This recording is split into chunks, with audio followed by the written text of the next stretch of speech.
महीने से खाद्यान्न न उठाने वालों के राशन कार्ड होंगे रद्द। जिले में गुलाबी और हरे राशन कार्ड धारियों द्वारा 6 महीने से खाद्यान्न न उठाने पर राशन कार्ड रद्द कर दिया जाएगा। उपायुक्त राहुल कुमार सिन्हा ने शुक्रवार को खाद्य आपूर्ति से संबंधित बैठक के दौरान इस संबंध में निर्देश दिए हैं। समाहरणालय स्थित उपायुक्त सभागार में आयोजित बैठक में मई और जून के लिए इस योजना के तहत जुलाई और अगस्त 2023 के लिए JSFSS योजना अंतर्गत खाद्यान्न की डोर स्टेप डिलीवरी लिफ्टिंग और खाद्यान्नों की स्थिति अक्टूबर से दिसंबर 2023 के लिए नमक, चीनी और अप्रैल 2024 में चना दाल के उठाव और वितरण की स्थिति, द्वितीय छमाही हेतु सोना, सोबरन, धोती, साड़ी वितरण योजना की स्थिति और पेट्रोल पर सब्सिडी देने के लिए CM सपोर्ट की स्थिति की समीक्षा की गई। कम खाद्यान्न वितरण पर DSO ने बताया कि कई राशन कार्ड धारी राशन का उठाव नहीं कर रहे हैं। इस पर उपायुक्त द्वारा 6 महीने से खाद्यान्न का उठाव नहीं करने वाले कार्ड धारियों का राशन कार्ड रद्द करने का निर्देश दिया गया है। उन्होंने कहा कि ऐसे कार्ड धारियों के कार्ड डिलीशन का प्रोसेस रेगुलर रखे। उन्होंने कहा कि जिन प्रखंडों में नमक का वितरण नहीं किया गया है, वहाँ के जन वितरण प्रणाली दुकानदारों को भी सोकोच करे। उग्रवादी हिंसा में शहीद पुलिस कर्मियों के आश्रितों को मिलेगा 60 लाख रुपए का मुआवजा। राज्य सरकार ने विश्वविद्यालयों, महाविद्यालयों, अभियंत्रण एवं पॉलिटेक्निक कॉलेजों के स्टूडेंट्स के लिए CM fellowship scheme for academic excellence योजना शुरू करने का निर्णय लिया है। इस स्कीम के तहत राज्य में संचालित राजकीय और निजी विश्वविद्यालयों में PhD करने के साथ साथ शोध कार्य के लिए अधिकतम 4 वर्ष तक फेलोशिप की राशि दी जाएगी। इसके अलावा उग्रवादी या आतंकवादी हिंसा में शहीद पुलिस जवानों के आश्रितों को स्पेशल कंसेप्शन देने का निर्णय लिया है। शुक्रवार को हुई कैबिनेट की बैठक में इन प्रस्तावों पर मंजूरी दी गई है। उग्रवादी हिंसा या असामाजिक तत्वों के प्रहार के कारण कर्तव्य निर्वहन के दौरान मौत होने पर सभी कोटि के पुलिसकर्मियों व पदाधिकारियों के आश्रितों को 60 लाख रुपए तक का मुआवजा दिया जाएगा। इसके साथ ही इलाज का खर्च भी दिया जाएगा। 2 बच्चों की पढ़ाई के लिए एक मुश्त 5 लाख रुपए, 100 को ले जाने के लिए 50,000 रुपए। इसी तरह सड़क दुर्घटना में मौत होने पर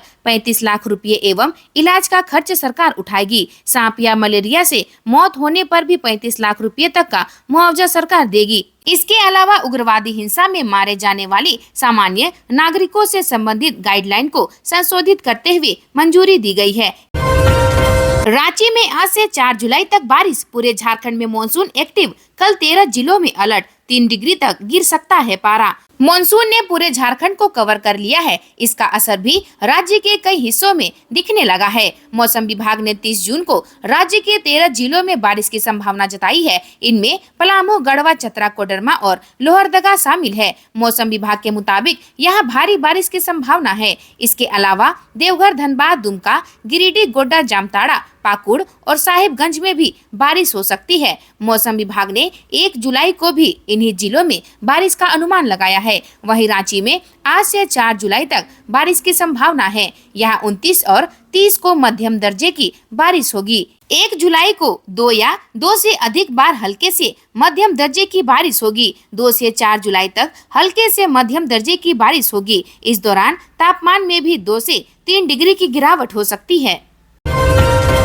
चलती ट्रेन में चढ़ने की कोशिश, पैर फिसला, गिरी लड़की, वीडियो वायरल। रांची से तमिलनाडु जाना था। एल्लपी एक्सप्रेस पकड़ने के लिए दौड़ी बाल बाल बच्ची। रांची रेलवे स्टेशन पर चलती ट्रेन में चढ़ने की हड़बड़ी में एक युवती गिर गई। वो ट्रेन और पटरियों के बीच गिरी। जब ये हादसा हुआ तो वहाँ मौजूद लोगों की सांसें थम गई। हादसे का CCTV फुटेज भी सामने आया है। वीडियो में दिख रहा है कि प्लेटफॉर्म नंबर 2 से तमिलनाडु जाने वाली एल्लपी एक्सप्रेस खुल जाती है। तभी एक लड़की दौड़ती हुई ट्रेन में चढ़ने की कोशिश करती है। उसके एक हाथ में पॉलीथीन है, दूसरे हाथ से वो कोच के गेट का रोड पकड़ती है। इसी दौरान वो फिसल जाती है और ट्रेन और ट्रैक के बीच गिर पड़ती है। राहत की बात यह है कि लड़की की जान बच गई। उसे ज्यादा चोट नहीं आई है, हल्की चोट लगी है। क्राइम ब्रांच अधिकारी बन 2 लोगों से ठगे 1.89 करोड़। अब पुलिस के हत्थे चढ़ा एक आरोपित। सीआईडी के अधीन संचालित साइबर अपराध थाने की पुलिस ने डिजिटल अरेस्ट से जुड़े 2 अलग अलग मामलों में एक आरोपित को गिरफ्तार कर लिया है। गिरफ्तार आरोपित बिहार के सारण जिले के सोनपुर थाना क्षेत्र के भरपूरा टोला चौसिया 5 निवासी पंकज कुमार है। उसके पास से कांड में संलिप्त मोबाइल व एक सिम कार्ड के अलावा कॉर्पोरेट इंटरनेट बैंकिंग के क्रेडेंशियल के आदान प्रदान व साइबर ठगी से संबंधित व्हाट्सएप चैट बरामद किया है। आरोप है कि साइबर अपराधियों ने मुंबई क्राइम ब्रांच का अधिकारी बनकर दोनों ही व्यक्तियों को धमकाया। इसके बाद राहत देने के नाम पर 1.89 करोड़ रुपए की ठगी की थी। साइबर अपराध थाने में इससे संबंधित 2 अलग अलग प्राथमिकी दर्ज है। देवर ने की भाभी की हत्या, तलवार से काटा। पड़ोस के 1.5 साल के बच्चे पर भी किया जानलेवा हमला। पलामू में सनसनीखेज वारदात को एक व्यक्ति ने अंजाम दिया है। पहले अपने भाभी का मर्डर तलवार से काटकर कर दिया, फिर पड़ोसी के 1.5 साल के बच्चे को तलवार से काटकर थाना में जाकर सरेंडर कर दिया। इस घटना में बच्चा गंभीर रूप से जख्मी है। पांडु थाना क्षेत्र के महुगावा गाँव में उपेंद्र विश्वकर्मा का अपने घर में किसी बात को लेकर भाभी से झगड़ा हो गया। उपेंद्र ने अपने बड़े भाई वरिष्ठ विश्वकर्मा की पत्नी रेखा देवी पर तलवार से वार कर दिया। गर्दन में तलवार लगने से महिला ने घटना स्थल पर अपने घर में ही दम तोड़ दिया। घटना के वक्त घर में सिर्फ महिला सदस्य थे। गांव का बिजली खराब होने के कारण पुरुष सदस्य ट्रांसफार्मर के पास लाइट बनाने गए थे। भाभी की हत्या के बाद उपेंद्र घर से बाहर निकला। पड़ोस में रहने वाले बिगन साव की पत्नी सरिता देवी अपने 1.5 साल के बेटा सूर्या गुप्ता को गोद में लेकर घर के बाहर खड़ी थी। उपेंद्र ने बच्चे पर भी तलवार से जानलेवा हमला कर दिया। तलवार लगने से गंभीर रूप से जख्मी बच्चे का इलाज मेदिनीनगर के अस्पताल में चल रहा है। उपेंद्र द्वारा तलवार से हमला करने की जानकारी लोगों को हुई तो उसे पकड़ने का कोशिश किया गया। भागने के दौरान उसने गांव के 24 साल के युवक सत्यम श्री पर भी तलवार से हमला कर दिया। इससे युवक का हाथ जख्मी हुआ है। एसडीपीओ राकेश सिंह ने कहा कि आरोपी पुलिस की गिरफ्त में है। मृतका के शव को पोस्टमार्टम के लिए अस्पताल भेजकर शव को परिजनों को सौंप दिया गया।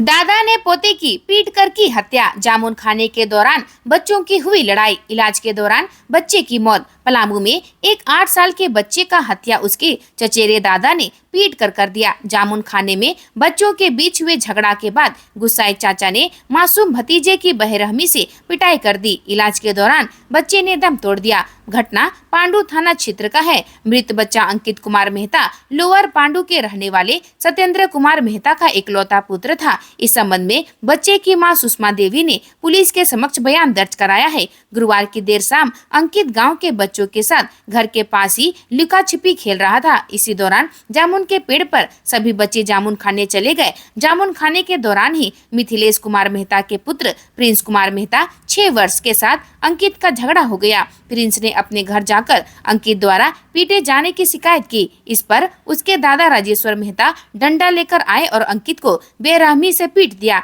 इसे अंकित के पेट में गंभीर चोट लग गया। वह जमीन पर गिरकर छटपटाने लगा। अंकित की मां पास में ही मकई के खेत में थी। चुनाव से पहले हेमंत की रिहाई, कितनी बदलेगी झारखंड की सियासत। एक्सपर्ट बोले जेल जाने से मजबूत हुई छवि। झारखंड में इस साल के अंत तक विधानसभा चुनाव होने वाले हैं। सियासी गलियारे में ये भी चर्चा है कि निर्वाचन आयोग समय से पहले ही चुनाव कराने के मूड में है। माना जा रहा है कि सितंबर में तारीखों की घोषणा हो सकती है और अक्टूबर में चुनाव होंगे। अगर इन अटकलों को सही माना जाए तो चुनाव से लगभग 3 महीने पहले हेमंत सोरेन जेल से बाहर आए हैं। जेल से रिहा होने के बाद हेमंत सोरेन ने कहा कि मुझे झूठे आरोपों में 5 महीने जेल के अंदर रखा गया। झारखंड के लोगों के लिए 5 महीने बहुत कठिन थे। सुनियोजित तरीके से लोगों की आवाज दबाई जा रही है। आज से जेल यात्रा यही खत्म हुई। पूर्व सीएम के इस बयान से साफ है कि वो रिहाई के बाद और आक्रामक मोड में हैं और उनकी रिहाई झारखंड मुक्ति मोर्चा को नई ऊर्जा देगी। इंडी गठबंधन भी पहले से ज्यादा मजबूत नजर आएगा और गठबंधन के दलों के बीच चीजें और स्पष्ट रहेंगी।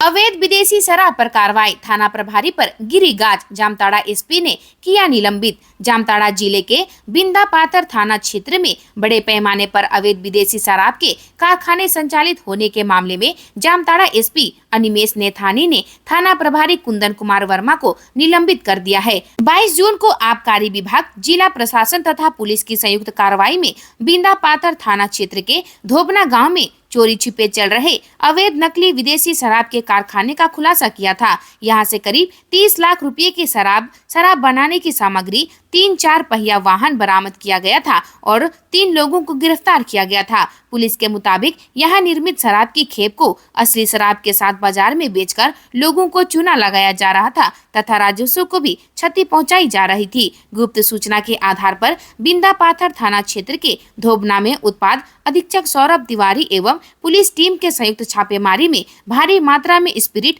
निर्मित शराब, हजारों की संख्या में खाली बोतल, रैपर सहित अन्य सामग्री बरामद हुआ था। हेमंत सोरेन की रिहाई पर आया सीएम चंपई का पहला रिएक्शन, मुख्यमंत्री पद को लेकर कही बड़ी बात। मुख्यमंत्री चंपई सोरेन ने शुक्रवार को पूर्व हेमंत सोरेन को जमानत देने संबंधी आदेश को सत्य की जीत बताया है। उन्होंने कहा कि सत्य परेशान हो सकता है, पराजित नहीं। उन्होंने पूर्व मुख्यमंत्री के साथ एक तस्वीर भी पोस्ट की जिसमें सत्यमेव जयते लिखा है। कैबिनेट की बैठक के बाद मीडिया से बातचीत में उन्होंने कहा कि वे शुरू से ही कहते आ रहे थे कि जमीन के जिस मुकदमे को लेकर हेमंत बाबू पर आरोप लगाया है उसके वही खाते में उनका नाम तक नहीं है। उन्हें पूरा भरोसा था कि न्यायालय से हेमंत बाबू को न्याय मिलेगा। चंपई सोरेन ने कहा कि 2019 में हेमंत सोरेन के नेतृत्व में गठबंधन ने चुनाव लड़ा और जनादेश प्राप्त किया। हेमंत सोरेन पार्टी के कार्यकारी अध्यक्ष हैं। जेल में उनके रहने पर भी और बाहर आने के बाद गठबंधन और अधिक मजबूत होगा। नेतृत्व परिवर्तन से जुड़े सवाल पर मुख्यमंत्री चंपई सोरेन ने कहा कि यह गठबंधन का विषय है, सबसे बड़ा संगठन होता है। सीबीआई जांच में खुलासा, रिजल्ट आने के 2 दिन पहले सेल अधिकारियों ने मनाया था जश्न, की थी पार्टी। बोकारो स्टील लिमिटेड सहित स्टील अथॉरिटी ऑफ इंडिया के कर्मचारी से अधिकारी बनने की E0 परीक्षा में हुई गड़बड़ी के बाद अधिकारियों के प्रमोशन में भी भारी गड़बड़ी का मामला सामने आया है। सीबीआई ने अपने केस में इसका जिक्र किया है। गौरतलब है कि 5 फरवरी 2023 को BCL सहित पूरे सेल के 71 GM का CGM में प्रमोशन हुआ था। E7 के प्रमोशन में भी गड़बड़ी हुई है। सीबीआई जांच के दौरान यह बात सामने आई है कि इनका रिजल्ट 5 फरवरी को हुआ, जबकि 3 फरवरी को ही प्रमोशन पाने वाले अधिकारियों ने भिलाई निवास में पार्टी कर जश्न मनाया। इससे पहले ही पता था कि ये साक्षात्कार में पास होने वाले हैं और इनका प्रमोशन तय है। इसमें BSP के अधिकारियों के समूह ने एक बड़े अधिकारी को भी आर्थिक लाभ पहुंचाया है। बैल बकरी बेचा, जमीन गिरवी रख कर दिया 2,25,000, फिर भी महिला को बनाया बंधक। हाई कोर्ट ने जेनेटिक अस्पताल में इलाज का बिल जमा नहीं करने पर एक प्रसूता को 24 दिनों तक बंधक बनाकर रखने के मामले पर स्वतः संज्ञान लिया है। जस्टिस रोंगन मुखोपाध्याय और जस्टिस दीपक रोशन की अदालत ने स्वास्थ्य सचिव के मामले की जांच पर रिपोर्ट पेश करने को निर्देश दिया है। साथ ही सिविल सर्जन को अस्पताल के निबंधन सहित पूरे मामले की जाँच करने को कहा है। स्वास्थ्य विभाग के प्रधान सचिव ने कोर्ट को आश्वासन किया कि पूरे मामले की जांच करके जेनेटिक अस्पताल प्रबंधन पर कड़ी कार्रवाई की जाएगी। सुनवाई के दौरान प्रार्थी की ओर से कोर्ट को बताया गया कि रनिया के बनावीरा नवाटोली निवासी सुनीता देवी को 28 मई को प्रसव पीड़ा होने पर खूंटी सदर अस्पताल ले जाया गया था। वहां से उसे रिम्स रेफर किया गया। रिम्स पहुंचते ही एक ऑटो चालक ने महिला के पति मंगलू को बेहतर इलाज का झांसा दिया और जेनेटिक अस्पताल ले गया, जहाँ महिला ने बच्चे को जन्म दिया। बालू के अभाव से गुंडाबादा में अबुआ आवास लटका, घाटों की नीलामी नहीं होने से बढ़ी परेशानी। बालू की किल्लत के कारण अबुआ आवास निर्माण लटक गया है। बालू घाटों की नीलामी नहीं होने के कारण नदी से बालू निकालने पर रोक लगी हुई है। ट्रैक्टर वाले चोरी छिपे नदी से बालू उठाकर काफी ऊंचा दाम में बेच रहे हैं। इस वजह से अधिकांश लाभुक बालू नहीं खरीद पा रहे हैं। NGT ने 10 जून से 15 अक्टूबर के लिए घाटों से बालू के निकालने पर पूर्णतः रोक लगा दिया है। इसका हवाला देकर ट्रैक्टर वाले बालू का दाम में अप्रत्याशित वृद्धि कर दी है। यही कारण है कि बालू के अभाव में आम लोगों को घर बनाने में परेशानी हो रही है। जामताड़ा को देश भर में लोग जानने लगे तो वहां के साइबर अपराधी रांची, देवघर और गिरिडीह शिफ्ट हुए। रांची साइबर अपराधियों ने झारखंड में ठगी के लिए साइबर कॉरिडोर बना लिया है। यहाँ का जामताड़ा जिला साइबर ठगी के लिए पूरे देश में विख्यात है। उन पर फिल्म और वेब सीरीज तक बन चुकी है। चर्चा में आने के बाद जामताड़ा के साइबर अपराधी पुलिस से बचने के लिए रांची, देवघर, गिरिडीह और दुमका में शिफ्ट हो गए हैं। इन्हीं जिलों से रहकर लोगों को नए नए तरीके से ठगी का शिकार बना रहे हैं। अपराध अनुसंधान विभाग के आंकड़ों के अनुसार पूरे झारखंड में करीब 32,000 सिम साइबर ठगी के लिए एक्टिव है। सीआईडी की साइबर क्राइम थाना पुलिस ने महज 7 महीने में पूरा झारखंड में 1028 साइबर अपराधियों को गिरफ्तार किया है। ऐसा झारखंड में पहली बार हुआ है जब इतनी संख्या में साइबर अपराधियों की गिरफ्तारी हुई। वहीं पिछले 7 महीने में पूरे झारखंड में साइबर थाना पुलिस की कार्रवाई में साइबर अपराधियों के पास से 2284 मोबाइल जब्त किए हैं। 3374 सिम भी जब्त की गई है। जामताड़ा से सटे कबराटाड़, सारठ और मधुपुर इलाके में जंगल और मैदानी इलाके दोनों हैं, इसलिए साइबर अपराधी इन इलाकों का ज्यादा इस्तेमाल कर रहे हैं। उन्हें साइबर ठगी के लिए खुला इलाका और छिपने के लिए जंगल दोनों चाहिए। आज के लिए बस इतना ही। मिलते हैं अन्य नए खबरों के साथ में। धन्यवाद।